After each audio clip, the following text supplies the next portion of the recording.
لا هادي له أشهد أن لا إله إلا الله وأشهد أن محمدا عبده ورسوله قال عز بقائل يا أيها الذين آمنوا اتقوا الله حق تقاته ولا تموتن إلا وأنتم مسلمون وقال أيضا يا أيها الذين آمنوا اتقوا الله وقولوا قولا سديدا يصلح لكم أعمالكم ويغفر لكم ذنوبكم ومن يطع الله ورسوله فقد فاز فوزا عظيما فإن أصدق الحديث كتاب الله وخير الهدى هدى محمد صلى الله عليه وسلم وشر الأمور محدثاتها فإن كل محدثة بدعة وإن كل بدعة ضلالة وإن كل ضلالة في النار أو كما قال رب اشرح لي صدري ويسر لي أمري واحلل عقدة من لساني يفقهوا قولي أما بعد ikhwani fillah azani Allah wa iyyakum. Alhamdulillah, puji syukur kita haturkan kehadirat Allah Subhanahu wa taala atas limpahan nikmat yang kita terima dengan berbagai macam jumlah banyaknya yang mana kalau kita mau menghitung maka tidak akan mampu kita hitung. Allah Subhanahu wa taala berfirman, "Wa in ta'uddu nikmatallahi la tuhsuha." Kalau kamu mau menghitung nikmat Allah, maka tidak akan mampu kamu menghitung dengan semestinya. Dan ternyata di antara sekian banyak manusia, Allah Subhanahu wa taala menyebut wa qalilun min ibadiyas syakur. Yang bersyukur itu hanya sedikit.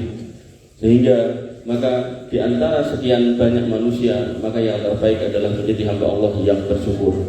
Dan cara agar senantiasa kita bersyukur kepada Allah Subhanahu wa taala, maka Nabi SAW mengatakan unduru ila man huwa asfala minkum wa la tanduru ila man huwa fawqakum alla tajharu nikmatallahi alaikum.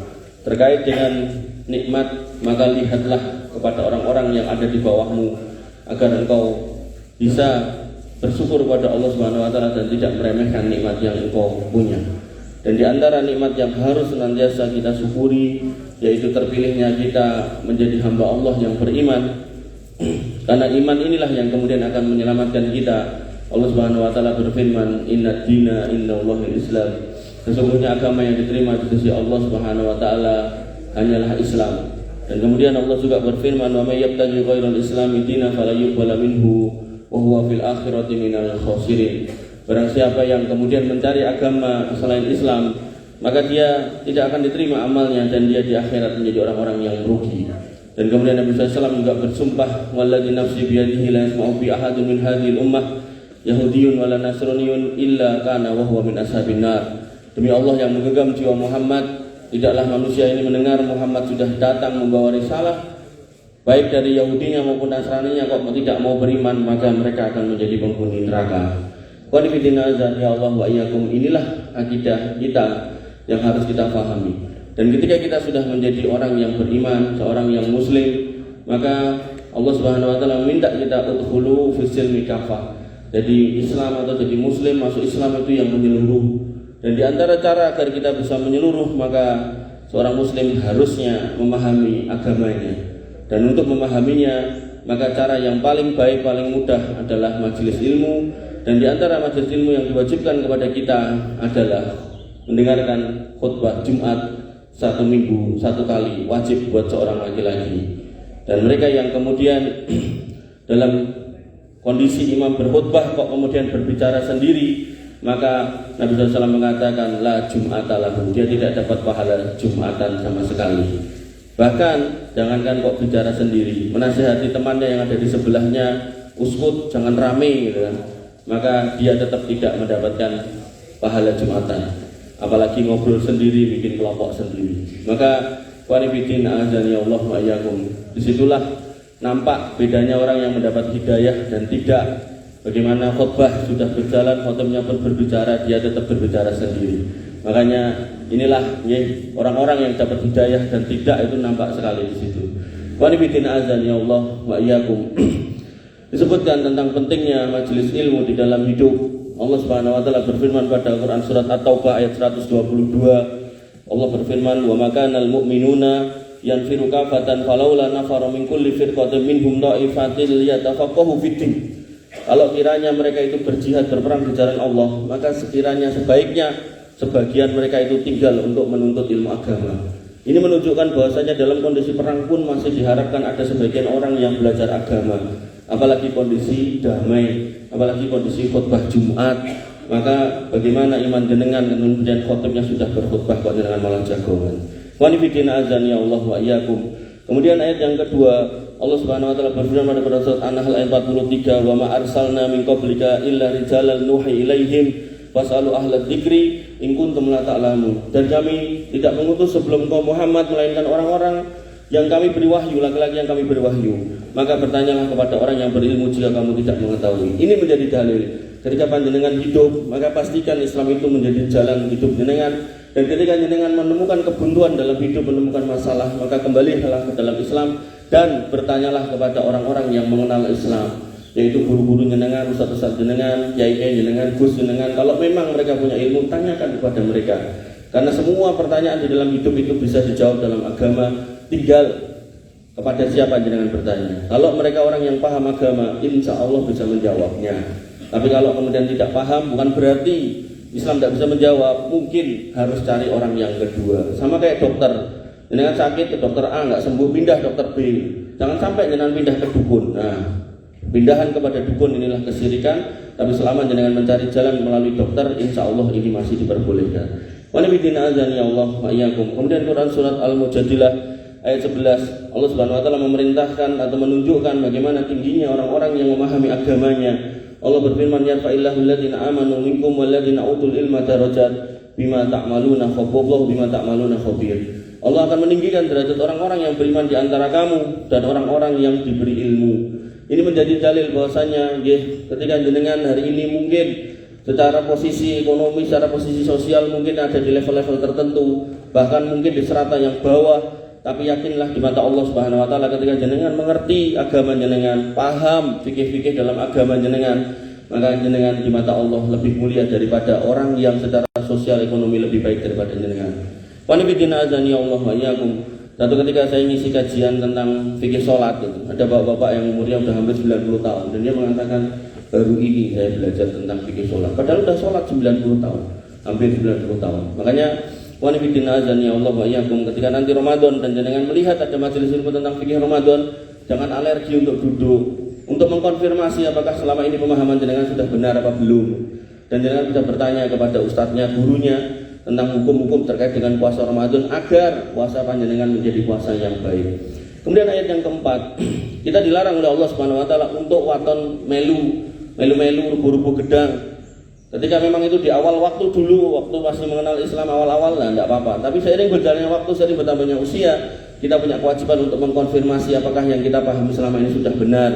Allah berfirman pada Quran surat Al-Isra ayat 36, "Wala taqfu ma laysa laka bihi ilmun, inna sam'a wal basara wal fu'ada kullu ulaika kana anhu mas'ula." Dan janganlah kamu mengikuti apa yang kamu tidak punya ilmu tentangnya. Jangan waton melu-melu. Anda punya ilmunya jangan ikut-ikut. Ada orang datang ke kuburan minta-minta jenengan ikut, sementing gayeng, sementing rame, sementing ada berkati, mboten nggih. Jenengan akan dimintai sesungguhnya pendengaran, penglihatan hati dan semuanya akan dimintai pertanggungjawaban.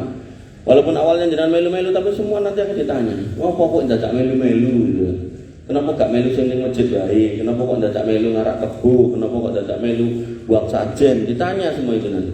Wa nabiyina azani Allah wa iyyakum. Dan Allah menyebutkan berbeda antara orang yang punya ilmu faham dengan orang yang tidak paham, itu beda. Az-Zumar ayat 9, "Qul hal yastawil ladzina ya'lamuna wal ladzina la ya'lamun, innama yatadzakkaru ulul albab." Katakanlah, apakah sama orang yang mengetahui, yang punya ilmu dengan orang yang tidak punya ilmu, dengan orang yang jahil? Apakah sama? Sesungguhnya hanya orang yang berakal yang dapat menerima pelajaran. Oleh karena itu maka ikhwani fiddin azani Allah wa iyyakum, jangankan urusan akhirat, urusan dunia pun kita sudah bisa membandingkan apakah sama orang yang lulusan sarjana dengan yang tidak. Tentu beda. Apakah sama orang yang lulusan SMK atau SMA dengan yang lulusan SMA? Tentu beda. Apalagi urusan akhirat. Apakah sama orang yang kemudian mengerti agama dan yang tidak mengerti? Jelas beda.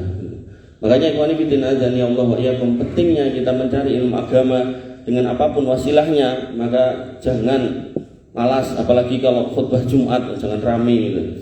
Kemudian yang kedua yaitu hadis-hadis tentang pentingnya memahami agama. Yang pertama, tanda kebaikan orang akan dilihat dari bagaimana dia paham dengan agamanya. Jadi baik dan buruknya orang di mata Allah itu bukan karena dunianya, bukan karena jabatannya, bukan karena apapun. Nabi SAW bersabda, "May yuridillahu bihi khairan yufaqihu fid din." Barang siapa yang Allah inginkan kebaikan pada dirinya, maka Allah akan buat dia paham pada agama. Maka jenengan bisa ukur diri jenengan sendiri. Kalau jenengan selama ini tidak paham agama, Islamnya apa, ngertinya mau apa gitu kan, hanya sebatas itu yang jenengan paham gitu kan, maka di situ mungkin Allah belum menginginkan kebaikan pada diri jenengan. Nah, gimana agar kita menjadi lebih baik? Ya belajar agama. Dengan jenengan akhirnya tahu rukun Islam itu apa dan bagaimana cara mengamalkannya. Kemudian puasa itu apa, fikih-fikihnya di dalamnya apa, dan jenengan paham dan makin paham, maka disitulah ada kebaikan yang Allah inginkan pada diri kita. Wanifidina azani Allah wa iyyakum. Kemudian hadis yang kedua, Nabi SAW bersabda pada hadis riwayat Ibnu Majah, "Thalabul ilmi fardhatun ala kulli muslim." Menuntut ilmu agama itu wajib buat seorang muslim. Dan konteksnya adalah kembali kepada kita, apa yang belum kita paham. Ketika kita belum paham tentang tata cara sholat yang baik, di situ kita wajib menuntut ilmu tentang sholat. Ketika kita belum paham akidah yang benar, maka di situ kita wajib menuntut ilmu tentang akidah. Ketika kita belum paham tentang bagaimana Jumatan yang benar, maka di situ kita wajib menuntut ilmu tentang Jumatan yang benar.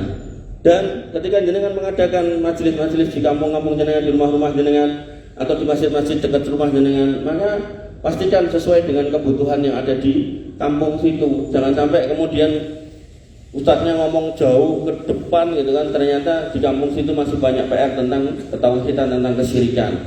Maka sampaikan dulu tentang akidah yang benar, baru kemudian silakan ngomong yang lain-lain.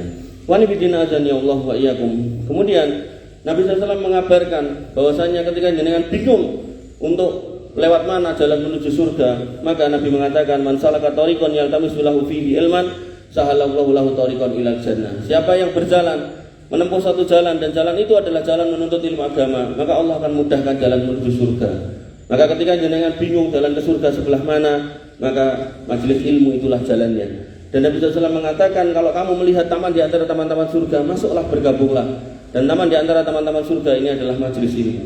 Dan majelis ilmu yang terbaik adalah yang ada di rumah, di antara rumah-rumah Allah, dibacakan di dalamnya Al-Quran dan dijelaskan dengan menggunakan sunnah Nabi SAW.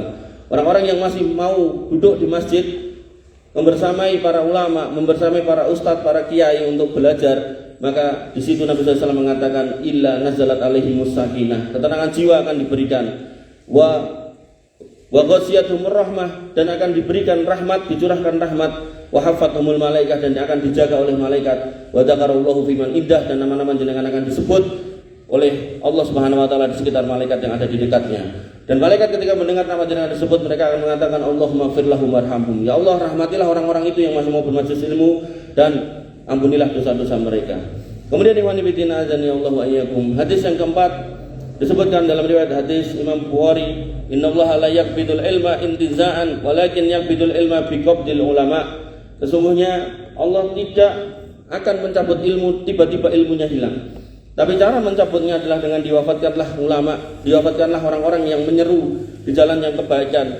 Hatta idalam yubqi aliman ittakhadhan nas ru'usan juhalan. Sampai ketika pendakwah-pendakwah agama yang benar itu sudah tidak ada, ulama-ulama yang lurus tidak ada, tersisalah manusia-manusia yang pintar ngomong. Dan di sini dikatakan ru'usan juhalan, kepala-kepala orang yang bodoh, pemimpin orang bodoh, yang dia dalam beragama tidak lagi menyebutkan qala Allah qala Rasul, yang disebutkan hanya menurut saya, ceritanya cerita dalam mimpi saya, dan seterusnya. Dan itu sekarang sudah banyak kita dengar. Makanya ikhwanifidina azani Allah wa iyyakum, orang-orang yang mengikuti seperti itu, maka hakikatnya di sini dikatakan mereka adalah orang-orang yang mengikuti kesesatan. Karena kalau sudah ngomongkan mimpi siapa yang bisa dijamin benar? Banyak orang bermimpi dan setiap orang punya klaim bahwasanya mimpi saya yang paling baik dan paling benar. Maka tidak bisa itu menjadikan jaminan. Pantas ketika Nabi SAW mengatakan, taraktu fikum amrayni lan tadillu ma tamassaktum bihima abadan, kitabullah wa sunnati. Tak tinggalkan dua perkara, kalau kamu pegang selama-lamanya kamu tidak akan sesat, yaitu Quran dan sunnah, bukan mimpi. Wanifidina azani Allah wa iyyakum. Hadis yang kelima disebutkan dalam hadis riwayat Imam Al-Bukhari lagi. Beliau mengatakan, Nabi SAW bersabda, al-ilmu qabla al-qawli wal amal, dalam judul babnya, bahwasanya seorang muslim harusnya punya ilmu dulu sebelum ngomong dan sebelum berbuat. Tapi hari ini banyak kita lihat orang pintar ngomong dan pintar mengeksekusi perbuatan, tapi tidak punya landasannya. Sehingga Imam Bukhari membuat kaidah, li'annal ilma la yasihu illa bi ilmin, li'annal amala la yasihu illa bi ilmin. Kenapa kita wajib punya ilmu dulu? Karena kata beliau, amal itu tidak akan pernah benar kalau tidak dilandasi dengan ilmu. Wal qaula la yuqbal illa bidalilin. Dan ucapan siapapun boleh berucap, tapi ucapan itu bisa menjadi salah dan tidak bisa diterima ketika bertentangan dengan dalil. Kemudian di bab yang terakhir pada khutbah ini saya sudah rangkum perkataan para ulama tentang pentingnya menuntut ilmu. Beliau rahimahullah Al-Imam Ahmad bin Hanbal rahimahullah mengatakan, "An-nasu ilal ilmi ahwaju minhum ila ta'am wasarab." Manusia itu hakikatnya sebenarnya kalau mau tahu itu lebih butuh kepada ilmu daripada makan dan minum. Li'anna ta'am wasyarab yuhtaju ilaihi fil yaum marrah aw marratain. Karena yang namanya makan dan minum itu dibutuhkan dalam sehari paling sekali 2 kali. Setelah makan selesai. Wal ilma yuhtaju ilaihi fi kulli waqtin. Adapun ilmu itu dibutuhkan sepanjang hidupnya. Karena orang yang tidak punya ilmu maka berpotensi terjatuh dalam kesalahan dan kesesatan. Kemudian yang kedua disebutkan oleh Al-Imam Al-Barbahari rahimahullah, beliau mengatakan wa'lam annahu la yaslamu al-abdu minal bid'ati illa bil ilmi. Ketahuilah bahwasanya seorang hamba tidak akan pernah selamat dari kesesatan kalau dia tidak punya ilmu. Maka orang yang baik dan orang yang bisa mengetahui mana yang keliru, mana yang salah, itu yang disebut dengan furqan. Maka inilah orang-orang yang memiliki ilmu. Dan Al-Quran disebut Al-Furqan karena membedakan antara kekeliruan dan kesalahan, membedakan antara kekeliruan dan yang benar, salah dan yang benar, yang jelek dan yang baik, yang buruk dan yang baik. Kemudian yang ketiga, ilmu adalah cahaya dan kebodohan adalah kegelapan. Disebutkan oleh Imam Malik ibn Anas, dia mengatakan la yasluhu akhiru hadhil ummah illa bima salaha bi awwaluha.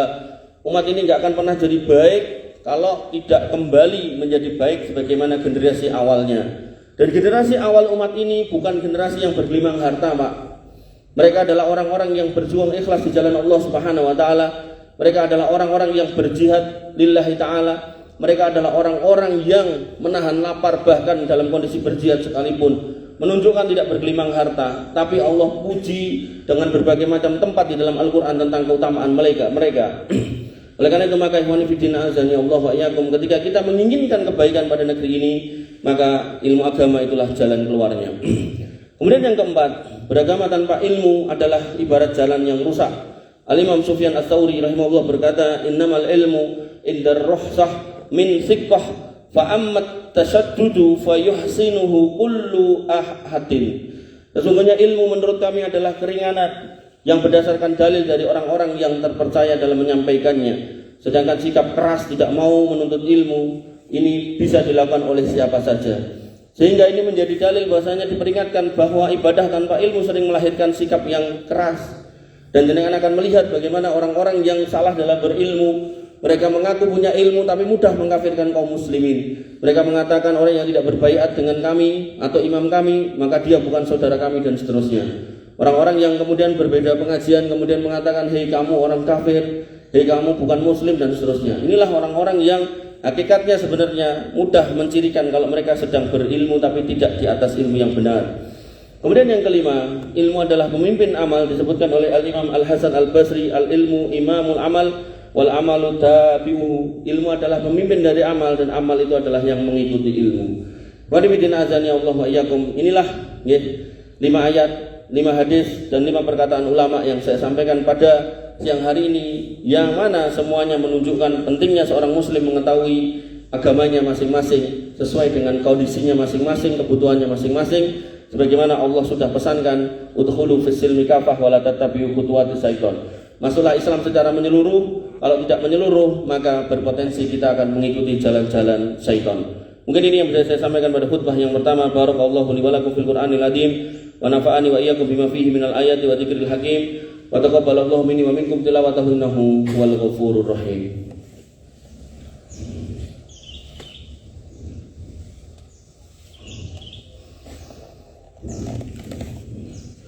Alhamdulillah wa syukrulillah wa la hawla wa la quwata illa billah. Assalatu wassalamu ala rasulillah wa ala alihi wa sahbihi wa mawalah.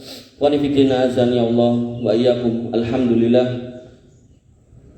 Alhamdulillah kita masih diberikan hidayah dan masih bisa berkumpul dalam majelis Jumat yang mulia ini. Dan sekali lagi saya mengingatkan buat diri saya secara pribadi dan panjenengan semua secara umumnya untuk meningkatkan ketakwaan kita kepada Allah Subhanahu wa taala. Dan di antara bentuk takwa yaitu kita menguatkan lagi ilmu agama kita. Dan umpama benar jenengan itu sibuk banget, maka kewajiban jenengan sebagai seorang muslim yaitu 1 kali dalam seminggu untuk mendatangi majelis ilmu yang disebut dengan khutbah Jumat. Kalau itu sudah tidak bisa ditawar kecuali dengan sakit atau udzur yang lain. Nah, dalam kondisi khutbah Jumat itu, maka seorang muslim harusnya segera mendatangi masjid, segera duduk di shaf yang depan, zikir wirid, berdoa kepada Allah Subhanahu wa taala, bukan malah nyari tempat di belakang lalu ngobrol. Makanya ikhwani fillah azani Allah wa iyyakum, bahkan ketika seorang khotib sudah naik mimbar sekalipun, maka malaikat itu kemudian akan menutup buku-buku catatan amalnya untuk ikut duduk.